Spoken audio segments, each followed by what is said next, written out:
Okay, folks, we're about to get started, but before we do, I just want to let you guys in on something personal, just between me and you. I think I regret doing this MC job, honestly. Like, I was just not expecting the caliber of speakers that were going to be here this morning and the caliber of the speakers that we have right now. So thank you so much. We really appreciate it, and round of applause for being a great audience. Our next leadership session asks an important question. If we build it, will they come? To lead this conversation, please join me in welcoming our moderator, Dr. Ed Brown, who says, they'll definitely come as long as you put AI in the title. Thanks, AI, Edwin. That's great. So hi, everybody, and good morning. It's really nice to see all of you and to see all my old friends. I'm actually really glad that you haven't given up yet. So thanks all for coming. I hope you're enjoying the conference and get a chance to see this beautiful city. I just wish I could see under all that snow, but we'll see how that goes. So I'm going to introduce you to this panel in just a second. You may have noticed that it's actually quite a large panel. I think, Edwin, for you and Krista, we should win the prize for the biggest panel, the Oscar, the mega panel, if you will. And I think we actually need all these big brains because, I mean, as you've heard this morning, we have some enormous challenges in our healthcare system that we've got to address. We've started to hear some solutions, maybe this morning, and they're promising. But, you know, health professionals across Canada are basically still burning out in record number.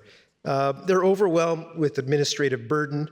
And as it turns out, you know, the digital area is a cause. It's probably the major cause of this sort of burnout. The challenge really is we push towards greater interoperability and data sharing. You know, we could help solve this problem, or we could actually make it even worse. And that's really what the title of this presentation is about. We could build it, and they simply won't even use it if it doesn't meet their needs. And the reason, we've heard it again, and I'm going to just repeat it, it's because making data shareable without addressing the other critical barriers is just not enough.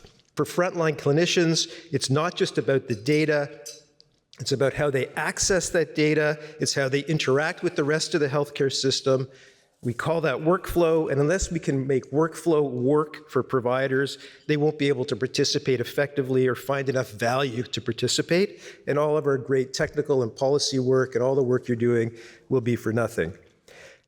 Right now, community physicians stand out as particularly frustrated. You heard a little bit from Rashad this morning about the Digital Health Interoperability Panel, which let it rip, basically, and they told us there's a lot of different apps they have to use that aren't integrated. There's manual processes that should be digital. They have to sign in all the time. They call that portalitis into different portals. There's that fax machine always humming in the back room, and they have less than ideal EMR workflow with limited integration. The result is a chaotic array of manual digital processes that must be followed to find information, even to organize simple everyday care. It's, of course, not just a physician problem. Across the country, 6.5 million, actually, Elizabeth this morning said that there were 5.5 million people who did not have a primary care doctor. So I said 6.5. So between her speech and mine, another million Canadians obviously don't have a primary care provider. You know, at the same time, meanwhile, providers are basically retiring earlier, or they're just finding another job, and it's kind of sad. So we need to figure this out.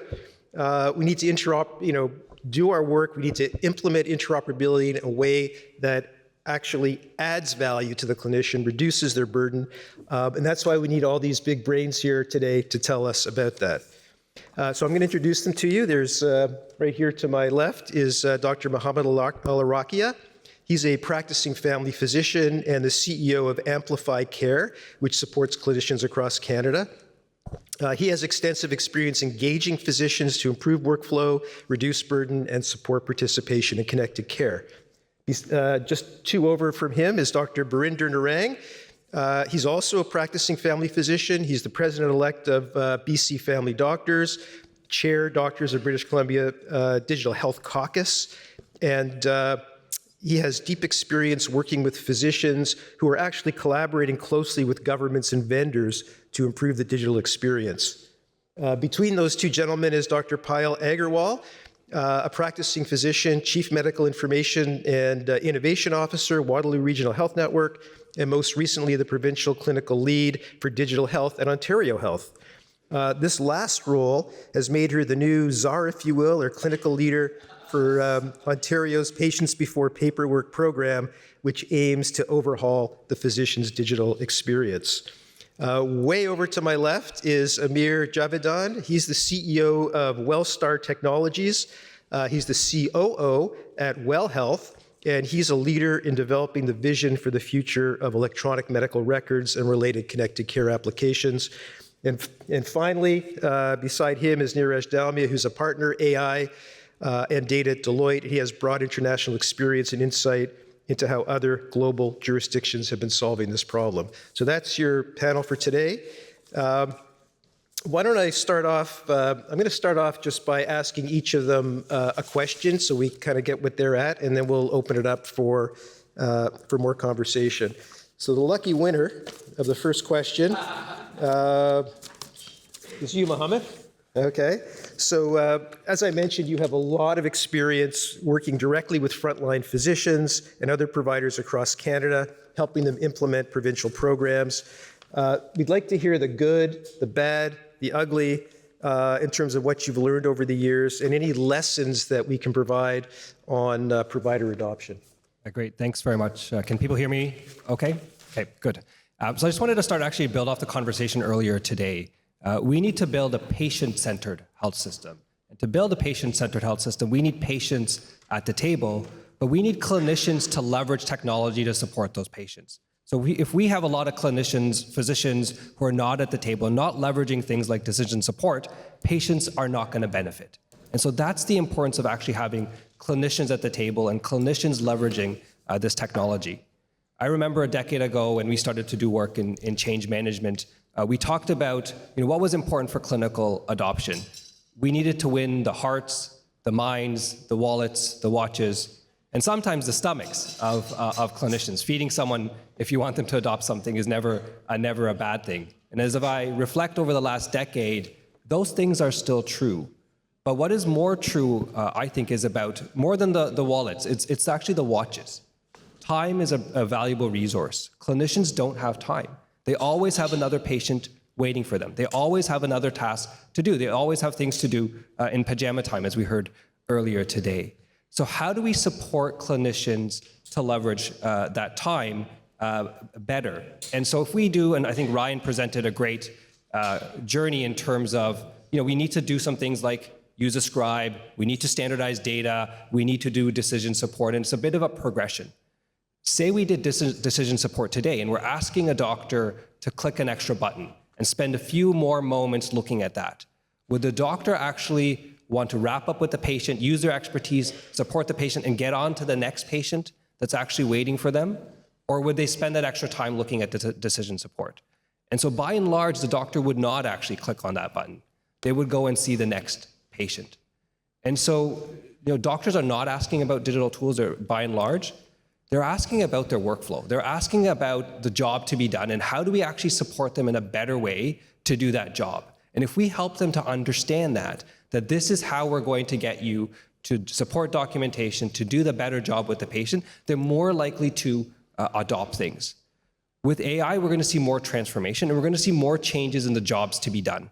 It's going to be really disruptive, right? If you have AI that's actually better at diagnoses and more empathetic than a physician, as many, many studies have said, well, why would you need physicians anymore?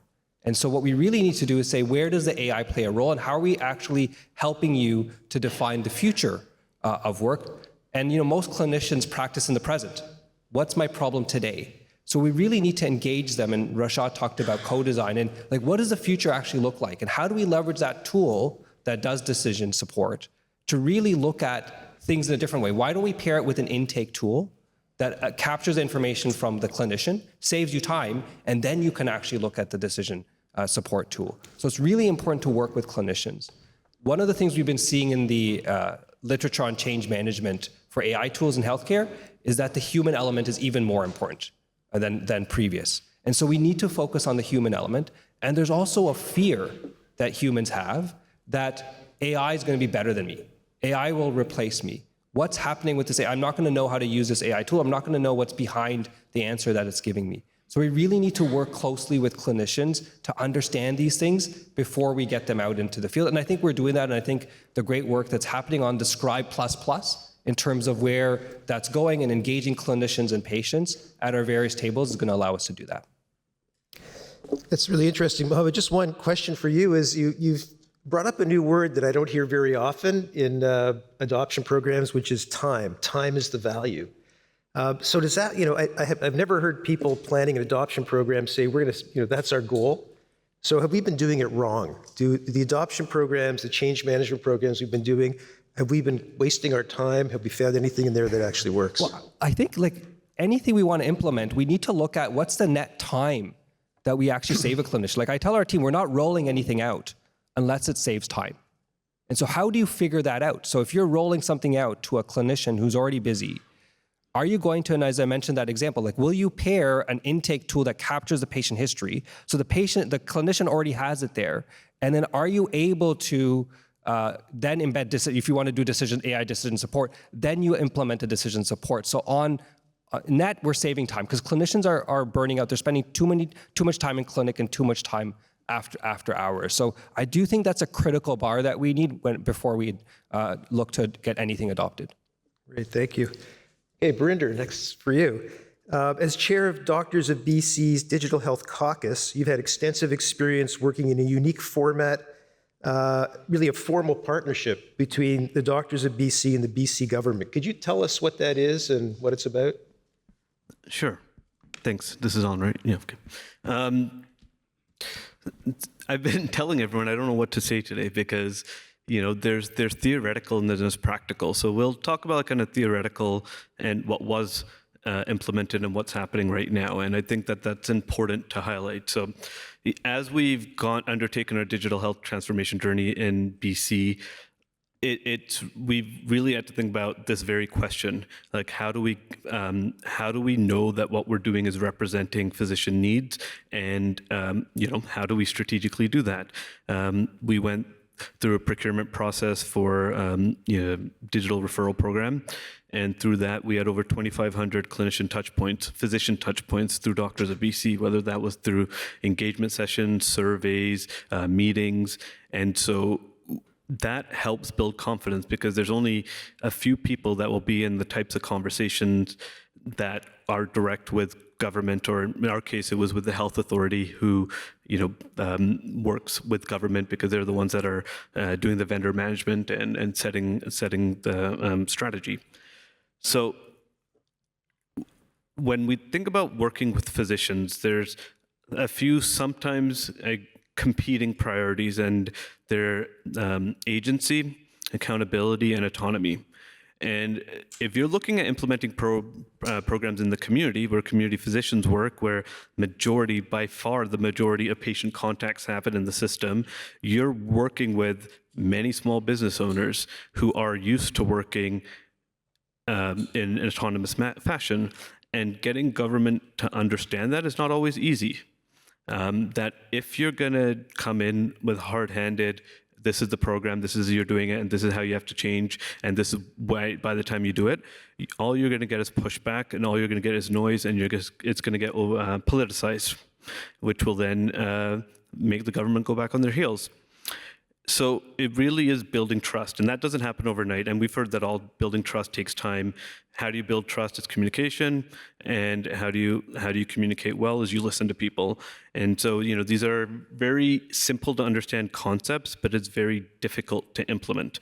So we've been doing very well. We built up our organizational and governance structure for the digital health strategies and referral strategies, had some great partnerships, learned a lot from people like Michael and Shannon, who are in the room today. But it's when government goes through crisis, then people tend to people tend to go back to their silos. And so what I think has happened in the last 6 months in BC is there's been fiscal problems, there's been overhaul in the Ministry of Health, new Minister of Health, new Deputy Minister of Health, new Associate Assistant Ministers of Health. And they're not subject matter experts by any means. And so what you're doing is you're trying to educate while building trust. And the problem is that they've defaulted back to not engaging with physicians. And so what they're doing right now is eroding the trust that has been built over the last 3 to 5 years in the process. And for those who don't know, that all of our digital health programs have been paused for over 6 months now as the government reviews them. And it's basically an exercise in futility because they're contracting people to do these reviews that aren't subject matter experts either. Okay. Birinder, just one follow-up. 6 months ago, during the golden age of collaboration, before things fell apart for you, what exactly were you going to do with government? Were you going to co-design? Were they going to pay for stuff? Were they going to do change management? What was the actual on-the-ground idea behind it? Well, I think it was all of it, and I think it's from our perspective as a few physicians that are fortunate to be in these positions. I think that's a very good question. What is the point of what we're doing? Are we discussing, and we were talking about this, are we talking strategy, or are we talking operational, or are we talking metrics for success? And for us to feel confident that we're representing our peers well, and I think that's always important to remember, when I go to any meeting, it doesn't really matter what I think, I'm representing what my profession thinks or what my organization thinks. Do we have a structure in place where we can build that confidence what we're doing is the right path? And so how we were doing that in this one program specifically was there was one specialist, pediatric rheumatologist, and myself on the governance steering committee for the program. And we felt very uncomfortable at some of the questions we would have to answer, knowing, well, this is just my experience. How do I make sure that I'm representing people well? And so what we would do is then we would build clinical advisory committees. We would look at our partner organizations, and we would actually try to build that consensus, one, to make sure we're doing the right thing, and two, to make it defendable in case something doesn't go well. Great, thanks so much. Okay, Payal, over to you. So you've recently been hired in a very exciting job as the clinical lead for Ontario's Patients Before Paperwork program, which is an ambitious program to improve the digital workflow of primary care providers and specialists. Can you tell us about that? Sure, and thanks for having me, and excited to share a little bit about what we're doing in Ontario.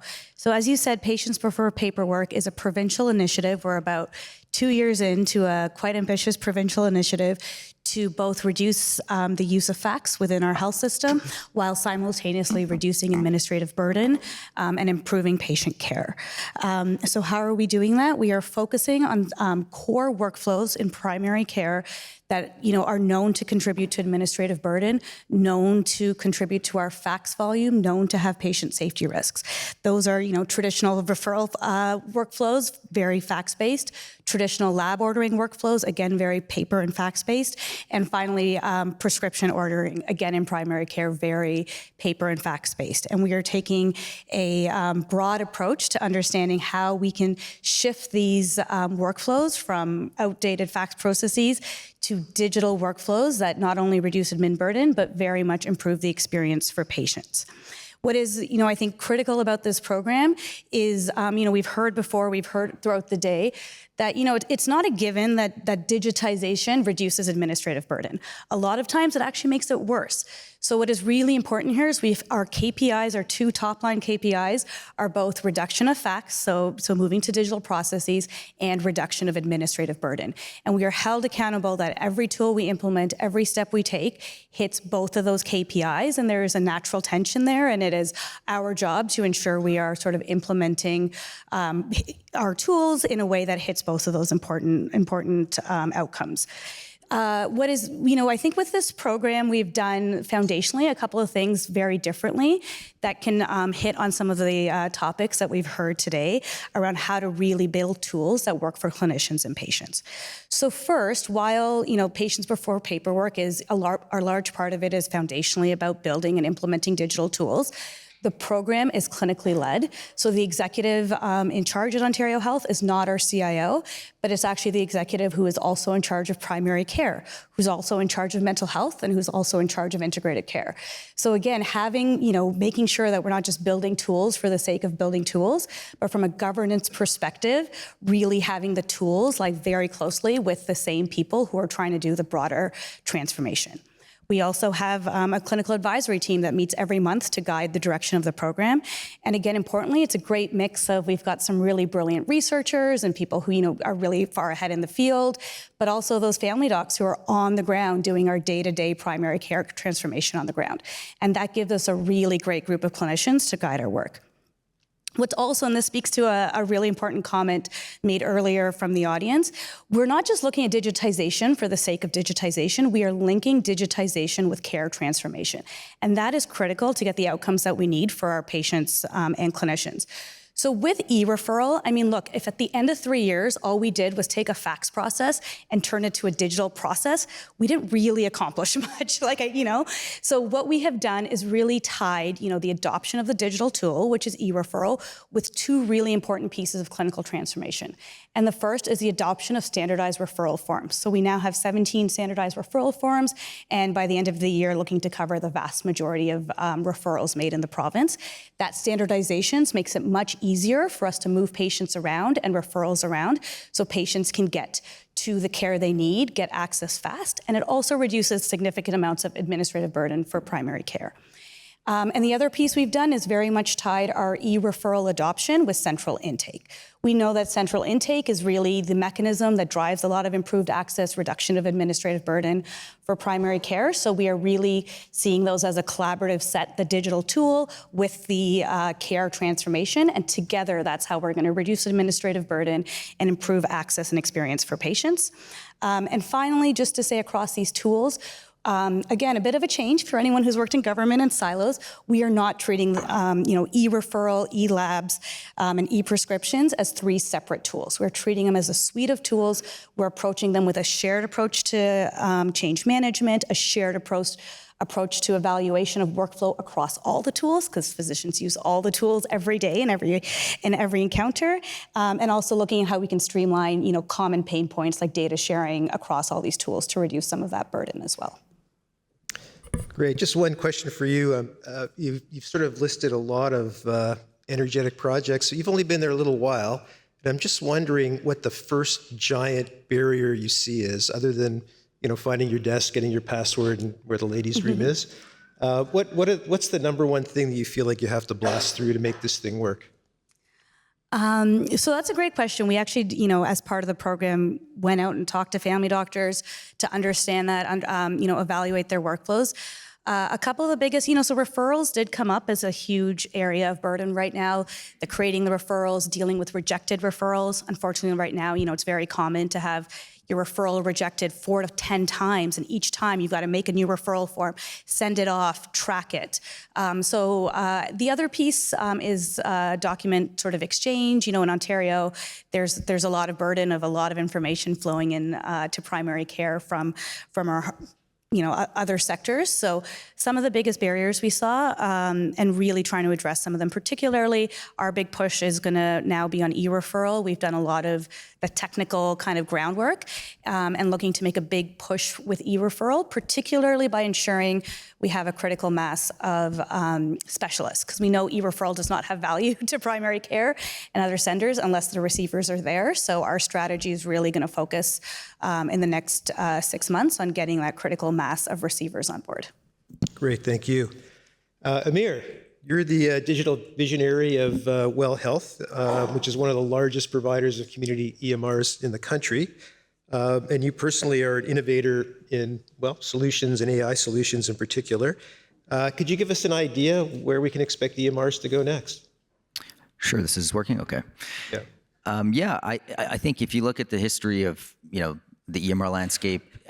Historically, EMRs have sort of been this tool that has stood between the doctor and getting the job done, and it's required a lot of data entry, but there hasn't really been a lot of value that the providers have been able to get out of the system. And I think what's exciting about the future is that AI can really change the equation on this quite dramatically in terms of its ability to synthesize the data that's there, to be able to surface insights, to be able to automate actions and administrative steps for the doctors. And so I think we'll see in the future, this dynamic shift where the EMR, and when I say EMR, I also refer to kind of the complementary tools that may be built in natively, maybe augmented with additional capabilities. But the suite of tools that the doctor is using, moving towards a place where these tools can really act almost as a collaborative member of the team that are actually helping get the job done and amplifying the work that both the provider and the staff do. And when you think about that future state, it's pretty exciting when you think about, well, how much actually how much of a force multiplier could these tools be to every single doctor? And what does that do in terms of the overall health system and access to care? And so that's sort of a lot of the types of things we're thinking about and excited about. And I think when you think of all the possibilities, we're very much in the early innings of it all. And so this isn't. Scribes have obviously been a very helpful first foray into getting AI capabilities into the hands of doctors. But where does it go from here? There's a ton of potential. Of course, a lot of the things that have been discussed already, clinical decision support and different capabilities like that. But that's sort of how we think about the future of EMR. Really, we think there's a very different sort of future when you think about what these tools do for providers.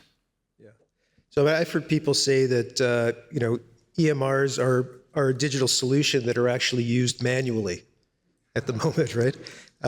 And I think what you're saying is, and this is a question, is are we going to see a radical transformation of what EMRs are and what they do? I mean, is that how soon is that going to happen? Yeah, exactly. It's kind of really it goes from being a passive record system, right, to something that's actually actively being part of the delivery of care. And so what does that look like? I mean, one of the interesting dynamics as well is that not just looking through the lens of the provider, but as Mohamed mentioned, what's happening in the world of the patient. And the patients today, it's a very different landscape where patients are now, they've got sort of this other digital front door in ChatGPT and similar tools where they can go there and say, do I have to be worried about this? And that becomes kind of the first place that people go. I mean, we're all doing it. We all know people who are leveraging that. Patients have superhuman intelligence in the palm of their hands.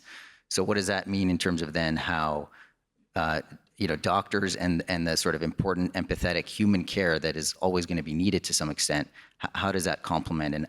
And this sort of, I think that the divide between those two worlds is increasing as the power and the instantaneous access to information is there for patients. And so how do you sort of bridge that divide between what providers, and the role they need to play and how they can complement, the capabilities that patients have in their hands? Great, thank you. Okay, Niraj, you've been waiting patiently.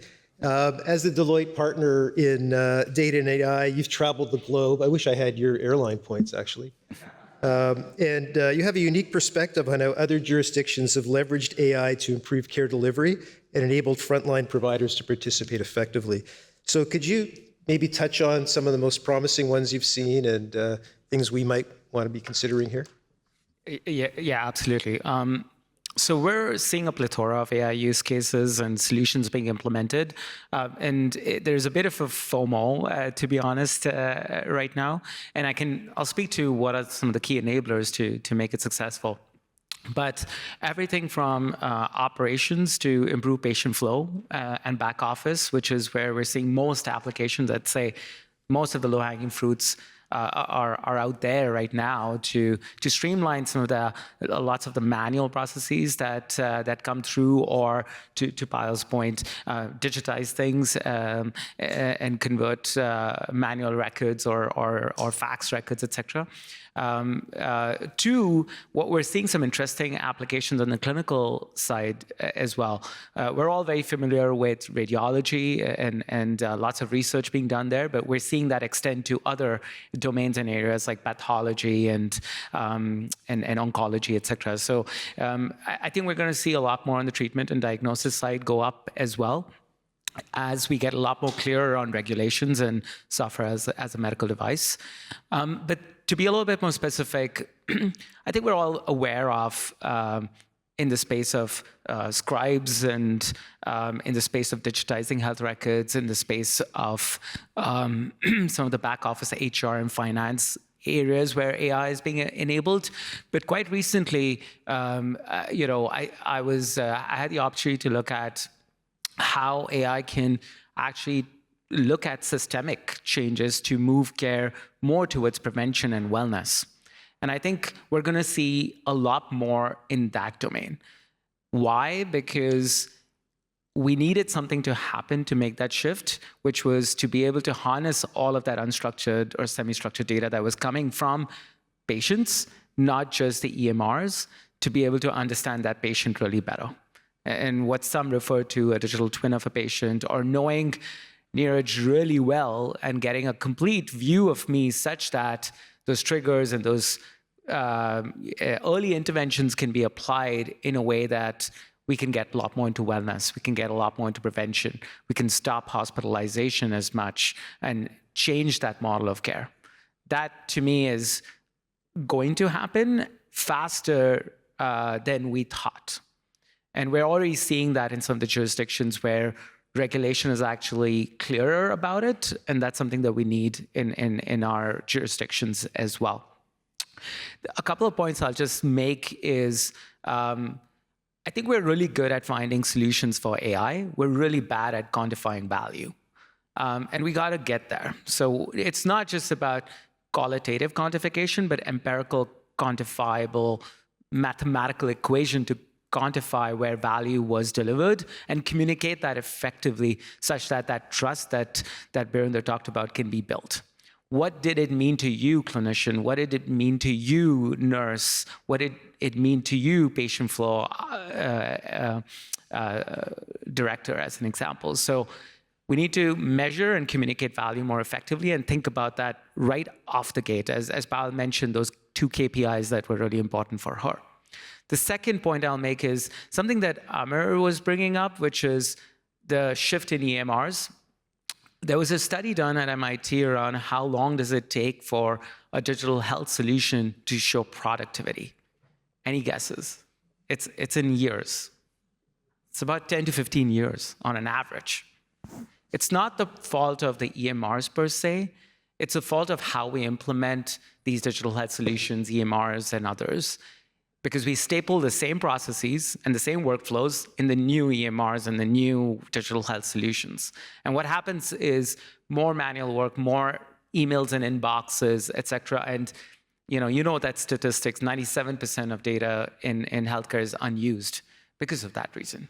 So we need to rethink for AI and for digital health solutions how we completely change those workflows when we go ahead and implement these digital solutions. That's been the key enabler that we're seeing outside of Canada, where these technology implementations don't start with functional and non-functional requirements of the technology solution. It starts with requirements of the business process and the workflows, and what changes are required for that value to be gained and derived.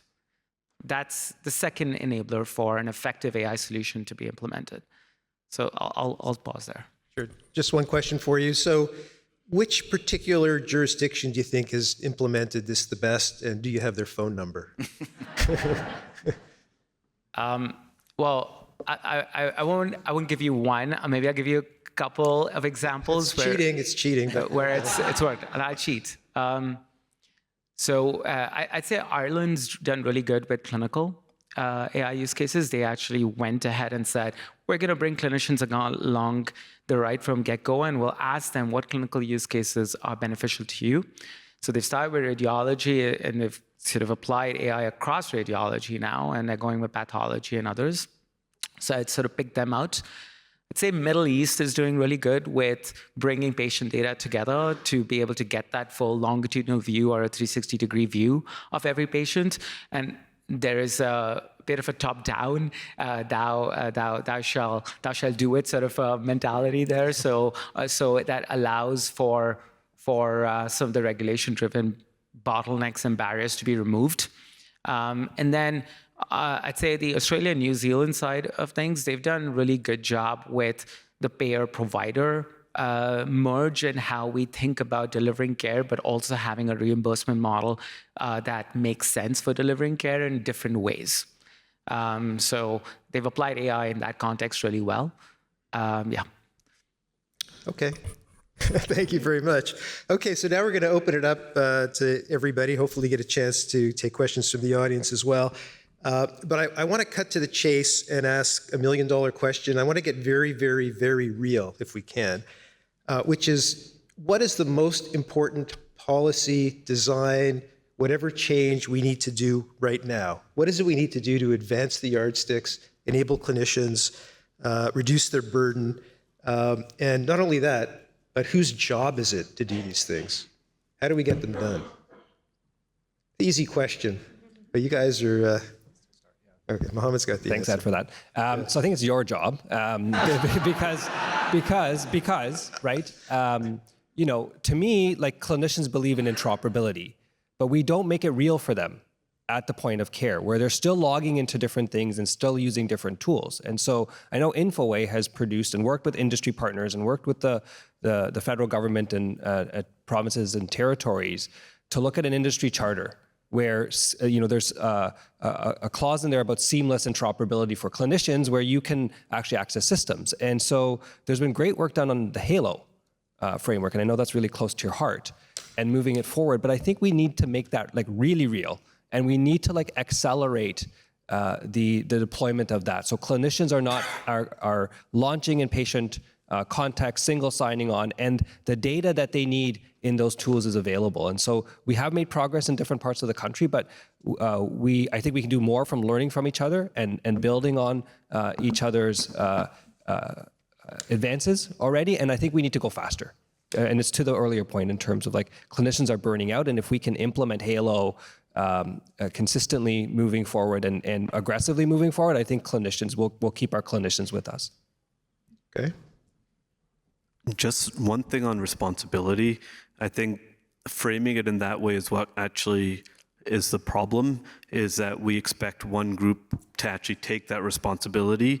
And I think that the message we're having, this is a shared kind of societal infrastructure, key element. And I think at whatever table is making decisions, you got to make sure you have the right people. Do you have physicians? Do you have patients? Do you have, I call them the tech bros, but I probably can't say that anymore. Do you have like the privacy experts? And do you have people who are communications experts as well? And it's really, you have, from people at that table, they need to check themselves to look inwards, make sure that you're not trying to represent something that you're not an expert in. Because I think what happens in these tables, people think that they are experts in all these areas where it's not. So you're not actually listening to other people. I'm just going to build on that, and I agree. I think there's a collective responsibility. This is a really big job, and there is no one organization that is situated to do it all. I think it is important that we come together and work together in a coordinated way to do it, but there's absolutely, as Mohamed described, a role at a federal level across Canada. There's roles very much at a provincial level to make sure the digital tools are tied in with their broader strategy. And there is a role very much of enabling on the front line with change management, with direct supports, with trust with the physician, that last mile delivery. So I don't think it's about any single one person being responsible, but I think we all have to collectively come together and do our part to make it happen. Yeah. So Birinder, you called me out in a bad question there, which I think is the right thing to do, because it was kind of a trick question in a way. Because, and here's the follow-up, which is, do we have a policy and business model problem as opposed to a technology problem? Right? Because we've heard that providers are all independent little businesses. And so, for example, Payal, when you try to fix their workflow, well, every pharmacy and every lab and every hospital, they create these funny workflows because there's no standard at the other end, and it's a mess. So, can we talk about policy for a minute and business model? Maybe I can start. I'm living in policy a lot, if that's okay. With e-referral, so I mentioned, we've had e-referral. The technology has been in Ontario and other parts of Canada for a long time. That's not the new part. When we looked as part of this program, we saw that we actually had 60% of family doctors adopted onto our e-referral platform, but only 6% of specialists, right? So really we had to look at why don't we have specialists on board? And it's not really a technology problem, it's a policy problem.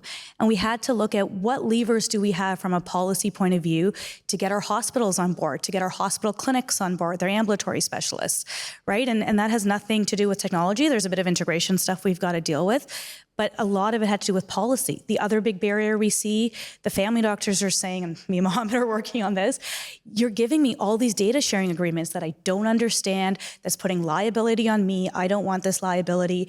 So I mean, that's a policy problem as well. How do we look at sort of privacy, data sharing differently, particularly for primary care, because it's not reasonable to kind of expect a family doctor to navigate all this legal stuff off the side of their desk while we want them taking care of patients. So I think, this is not news, but it's never a technology problem. It's always everything else. Yeah. I'll just double click on what you said, and Mohamed mentioned it earlier as well. Extra clicks. Yeah, exactly. Yeah, triple click.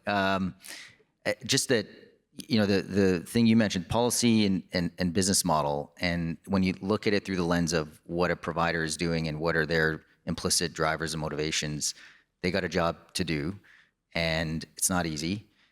And so when there are these changes, even though for the broader health system, for the acute care setting, it may be extremely valuable to, connect and share data and introduce new workflows, that's not accruing value to the family doc. So then it comes down to, well, is it something that you can either help save time for the doctor because that's going to accrue value to them, or is there a financial incentive for them or business model or something that is accruing value to the family doc? And they've got this tough job. They're the quarterback for the patient, right? They've got to kind of figure it all out. And so I think often a lot of these programs, when we've tried to do things as a country and in different provinces, we've tried to introduce new things, but there hasn't been sort of enough focus given to how do you help provide the right incentives for the providers, especially in the GP setting. Couldn't agree more. So I'm going to maybe ask this question, because I know Edwin and everybody else is very excited by AI. We hear it at every conference. This morning could have been called the AI Scribe Conference, I think. And it's just starting to be adopted here, maybe a little faster in other jurisdictions. But I guess my question for you is AI going to solve everything? Is the world going to be a beautiful place when we totally implemented, all kinds of AI? Well, he's the only one who's got AI in his title, so I think. Okay, it's for you, Niraj. It has a promise to leapfrog. I'll just say it that way. We are in the status quo for a very long time, and yes, probably had some incremental value creation and benefits to patients and citizens and providers. But to be very honest, we've been talking about this thing for how long now? Interoperability and e-referral and connections, and how long? Decades. So perhaps there is something that's different that's happening right now for us to leapfrog across that. And I think I'll tell you sort of 2 or 3 things that gives hope in maybe not everything, but a lot of what healthcare is facing right now can solve for, which is AI is now being designed in a way that is direct value back to the stakeholder who's looking for value. So it's no longer a prediction solution that, well, we don't know how to act on that prediction, or we're not even sure how that prediction came from. But the solutions that we're seeing are a lot more tactical, in your hands to solve a problem that exists right now. The second thing we're seeing is the time of implementing these AI solutions have dramatically reduced to a matter of days now. So we're seeing value creation to happen quickly, and that creates a leapfrog as well. So I think we're in that moment that we need to harness this technology that's come about, and it's creating a buzz, and we need to sort of separate the hype from where value creation is, and back to my point, to quantify value so that investments go in the right way. But we need to give it its enough fair share of moment and try it out such that it can actually allow us to make a big difference. Just to add to that, so there was a randomized trial that came out a couple weeks ago where there was an AI coach for patients who had pre-diabetes, and they compared it to a human coach and looked at over 12 months the risk of developing diabetes, and it was non-inferior to the human coach. So the AI coach was as good as the human coach. And so what I feel is that there's an opportunity for us to define an AI assistant for patients, an AI assistant for clinicians, AI Scribe++, and an AI assistant for our staff with things like AI Receptionist that helps them get their job done. And so I agree. I think we're building a lot of foundational pieces, and I think the Scribe program was really a great test to say, like, how do we get it out there? What do we need to do to support clinicians? What's the value, and to the point of having good KPIs? And then let's build on that. So build on Scribe. Where does it go next? Build on where we're supporting our front desk staff. And so it's sort of incremental. Like Bill Gates said, you always overestimate the change that you can do in 2 years and underestimate the change you can do in 10 years. And so we're on a journey, and it's been a while, but let's keep on building on this journey. And I think it will transform some parts of care. Yeah, I think it's also really important to realize we can't throw away the work we're doing, right? We still need the policy, the data sharing, the trust frameworks, the common agreements, and the data standards, right? So AI is going to live on top of that and make it better and easier and faster. Is that the idea? Can I just one please. more on that? I think, like, kind of to Niraj's point, AI is great because it's sort of disrupted the status quo. We were a bit stagnant for a while. It has the potential to realize all these exciting new opportunities. But I'm just going to go back to that word of trust. I think ultimately that is so important, and how we are going to leverage the opportunity. I mean, you've heard sometimes things get in the way. There's politics, there's silos, there's all this stuff that gets in the way. And I think, we will only leverage and find realize the value as much as we build trust amongst each other, our clinicians and our patients. Just, an interesting, in some of the early AI Scribe evaluation work I did in Ontario, one of what I thought was the most interesting findings was patients said, I trust this random new technology, AI Scribe, that I've never heard of, because family doctor, I trust you. So if you trust it, I trust it. And that is really responsible. So how do we all, really big responsibility for our clinicians. So how do we all collectively work to ensure that we are doing this responsibly, working together? So when, that patient and that clinician are sitting there at the end of the day, we can say, this is trusted technology, and this is technology that I know will add to your care. And I think that's a really important piece that we do have to keep in the front of our mind. I agree. I just the theme of status quo. I think when I think about all this, it's just like the guiding principle is that status quo contributes to patient harm, and are we willing to accept that or not? And I think when I go into any type of collaborative meeting, that's the lens I'm looking at it through, because I can't fix things, even in my own clinic. Sometimes there's enough politics to get through that. But I think if we frame it in the way of patient safety, patient harm, and patient engagement empowerment, it takes us a long way. Great, thanks. We have time for a question from the audience. Maybe one? Okay, question from the audience. Anybody want to pop up? Yes, Miriam. Hello. I would like to take you to another dimension, which would be enabling patient participation in connected care. Now that AI Scribe is taking, I would say, a decent place into your practice, why wouldn't be able to expand and get the result typically of the AI Scribe encounter in the hands of the patients, so that we would definitely automate something which is difficult today for the patient to look at the portal at the EMR. And so how could we even go into a further step of using or leveraging AI Scribe in the hands of the patients? So going one step before and sharing obviously the same information. I think that's a really great thing. So I do that today in my practice. So when I have an encounter with a patient, I always send a summary to them on the scribe, and it's wonderful, right? In terms of then there's some back and forth interaction. And I've had a patient actually correct me, like, that's wrong. Like, you need to correct that in the record. And so it's been a great way to have a dialogue. We know when we're talking to patients that they only walk out and why, with a fraction of the information. And why would they remember everything? We were not the best communicators. We're talking about things that are, very emotional sometimes. And so I think that's a really great opportunity. And then the patient has the record. And unfortunately, then sometimes they're the ones who have to go and share it with other people. But as we get to a connected system, then we'll be able to do that better. But then they can use that, and they can use their own AI tools on that summary to sort of say, like, what should I do? What steps should I take? So absolutely there with you. Yeah, we've seen a bit of a reinforcement loop where, to your point, if patients get involved with any of these solutions that are being rolled out, and we get their confidence and empirically we prove that they want to adopt something or they trust in something, then physicians adopt it. And then there's more physician adoption and sort of creating that reinforcement loop. So that's key. And I'm glad you brought it up, because we talk about patient-centric healthcare, right? And you brought that up, and yet we are doing, I would say, not enough of it. So, and it is a bit of a flip in thinking every time we do talk about solutions in digital health to put out there, or connected systems. And how do we shift the paradigm away from connecting systems that providers talk to versus connecting systems that patients talk to? And how do we